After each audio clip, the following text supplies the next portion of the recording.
vrai guerrier, c'est indomptable comme l'eau.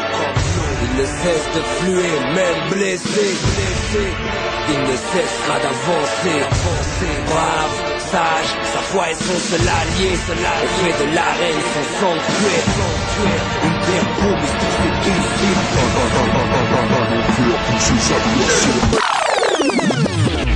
Content de revenir en France, content de re-rapper en français.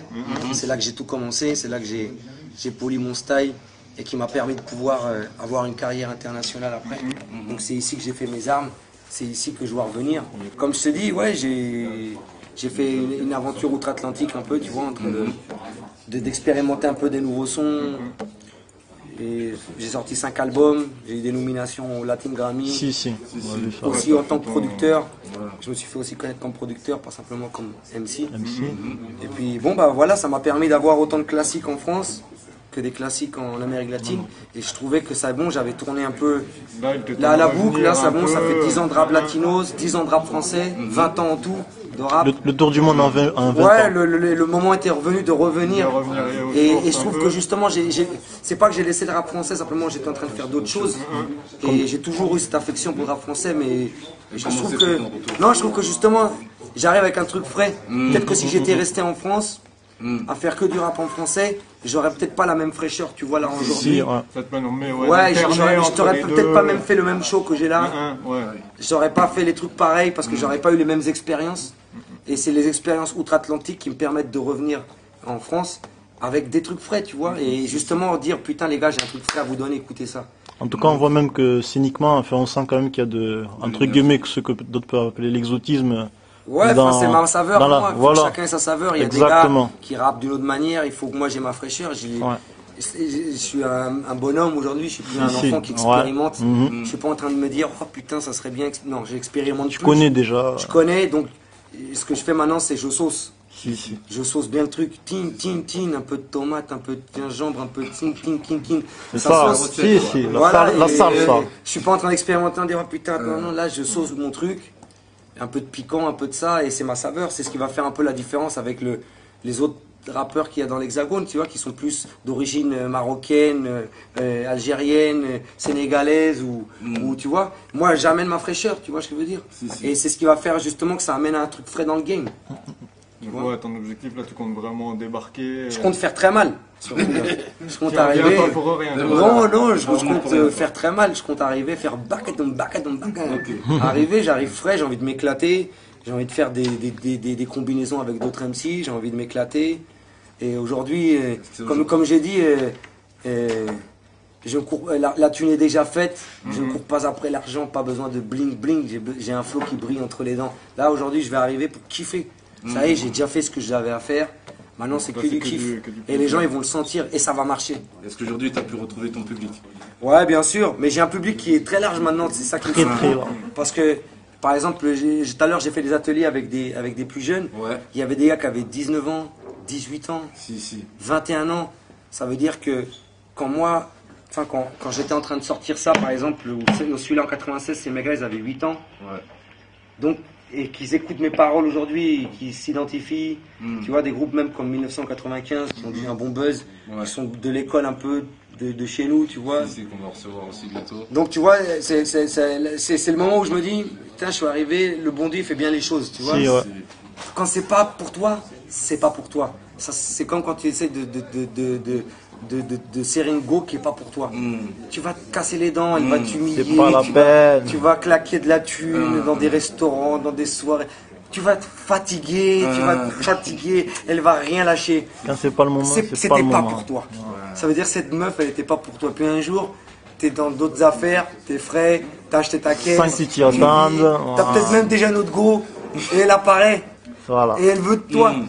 Donc, maintenant elle est pour moi. Alors, tu décides, tu prends pas. Et c'est là qu'il faut faire le truc. Et c'est pareil pour moi dans le rap français en ce moment, c'est ça. Je sens que c'est pour moi le truc maintenant. J'arrive frais. On va s'installer, on va s'éclater. Donc 2012, on s'attend à te voir 2012, souvent 2013, sur les ondes. T'es là, c'est bon. Là, la mission, là, vous avez eu l'apéritif avec. avec un petit apéritif avec le général. Si. J'envoie dans 25 jours un nouveau morceau. Ouais. Tous les mois, il y aura un nouveau morceau qui va sortir. On va voir si on peut les clipper. Tu sais, ça coûte cher un peu clipper tous les clips. Tous les morceaux. Le clip Donc, général est lourd. Ouais, il est lourd. Donc on va voir. D'ailleurs, c'est un clip que j'ai réalisé moi-même.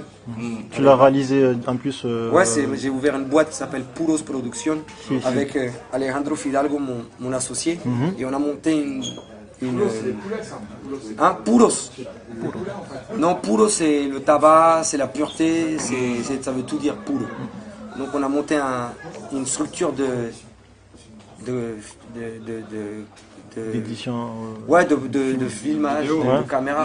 Donc là on y va petit à petit, tu vois. Là, maintenant vous pouvez me voir aussi en tant que réalisateur. Si. Et ouais, je touche à tout, mais pas parce que j'ai envie de toucher, parce que la vie a fait en sorte que je sois obligé de faire ça. Parce que tu vois, t'as un clip, le gars il arrive, ouais, 10 000 euros. Je fais, ouais, 10 000 euros un clip. Tu peux le faire toi-même. La caméra ça coûte combien? 4 000 euros.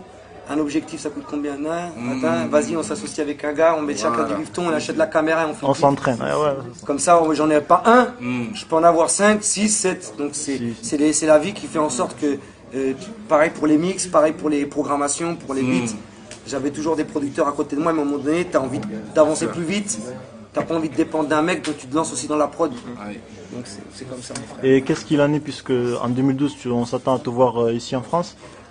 Qu'est-ce qui va en être de ton groupe, justement, Tres Coronas? Bah non, Tres Coronas, on vient de terminer une tournée au Mexique, on vient de sortir l'album. Ça fait 10 piges qu'on est en train de tourner un peu en toute l'Amérique latine, tout ça, donc là...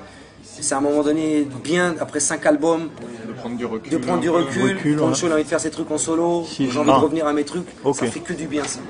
Ça fait que du bien, tu vois, donc là, chacun fait... Ouais, là on a encore plein de morceaux qui ne sont pas encore sortis. On a un morceau avec Scram Jones, on a un morceau avec Joel Ortiz, on a un morceau avec du gros son qui est là, qui va sortir là petit à petit pendant qu'on sera en train de faire notre pour pas laisser crever, enfin pour que les gars ils voient toujours qu'on est actifs. Bien sûr, oui. Mais voilà, en tout cas c'est comme ça. Pour les projets à venir, comment ça se passe? Les projets à venir, rentrer en studio à partir de la semaine prochaine. En train de taffer avec plusieurs producteurs en France, en Angleterre, aux States, pour avoir un son un peu différent de ce que j'ai pu faire. J'ai envie de ramener des trucs frais. Je suis à fond dans les sons en ce moment très modernes, mais qui a un côté aussi à l'ancienne. Enfin, je sais pas, tu vois, je suis en train de créer un son. Tu cherches encore. Voilà, je cherche le truc. Donc là, il va y avoir pas des essais, mais des tests.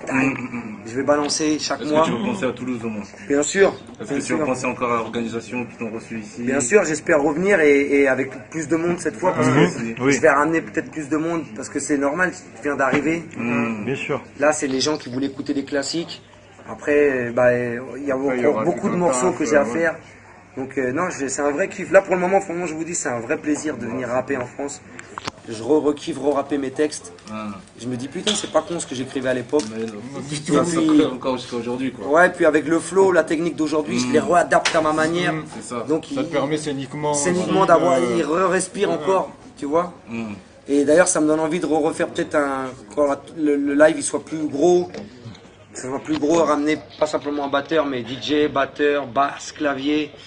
Faire plus une grosse section et même enregistrer peut-être un live avec des musiciens de mes morceaux, tu vois, mais en live. Apporter une autre fraîcheur. Enfin, il y a beaucoup de projets. Là, pour le moment, je te dis, j'arrive frais. Comme tu as vu, une tête d'enfant avec une âme d'homme. Donc, les apparences sont trompeuses, mon frère. On est là. Ok. La démarche cadencieuse en surveillant mes arrières. J'ai l'œil du tigre et mes gris-gris autour des chevillères. Je lâche mes rimes comme si c'était les dernières. Vénère sur le breakbeat, je veux voir toutes les mains en l'air. C'est ROCC à votre humble serviteur, nourri comme un seigneur, logé dans le rap comme une balle dans le cœur. Pour les gars de A2M, c'est ROCCA qui revient, je sais que t'aimes ça. ROCCA, la Sarbacane d'Amazonie. Pour tous les gars de Toulouse, tous les gars qui kiffent et qui captent la vibe.